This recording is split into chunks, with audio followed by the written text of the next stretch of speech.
OG Diaz nag-react sa madalas na pamamahiya ni Mark Andrew Yulo sa kanyang anak sa social media. Nagbigay ng opinyon at mga payo si OG Diaz hinggil sa kamakailang pahayag ng ama ni Carlos Yulo, si Mark Yulo. Ang pahayag na ito ay tumatalakay sa mga naging reaksyon ng publiko na tila ang kanilang pamilya ay nakikinabang lamang kay Carlos. Ayon kay OG, kahit na ang pahayag ni Mark ay maaaring naglalaman ng halong biro, mahalaga pa ring mag-ingat sa mga ganitong uri ng usapin. Lalo na sa sitwasyon kung saan kulang ang komunikasyon sa pagitan ni Carlos at ng kanyang pamilya.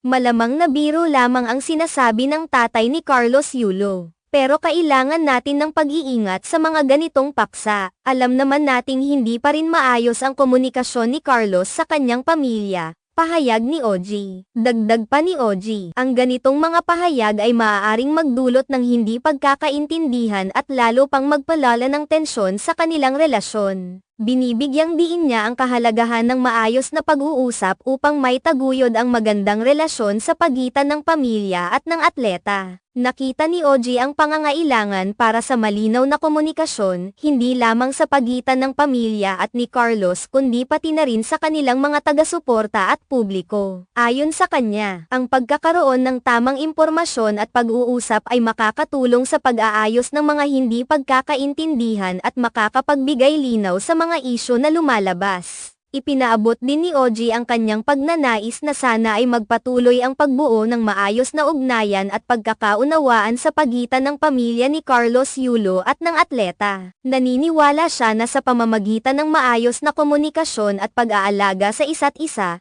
mas madali nilang malalampasan ang anumang problema na maaaring lumitaw sa hinaharap. Sa kabila ng mga biro o hindi pagkakaintindihan, binigyang diin ni OG ang pangangailangan ng respeto at pagpapahalaga sa bawat isa. Mahalagaan niya na hindi natin binabalewala ang damdamin at opinyon ng iba, lalo na kung ito ay may kinalaman sa kanilang personal na buhay at relasyon. Sa huli, tinukoy ni OG ang kahalagahan ng pagiging mahinahon sa pagharap sa mga ganitong sitwasyon. Binibigyang diin niyang ang bawat pahayag o aksyon ay dapat suriin ng maigi upang maiwasan ang hindi pagkakaintindihan at mas mapanatili ang magandang relasyon sa loob ng pamilya at sa publiko.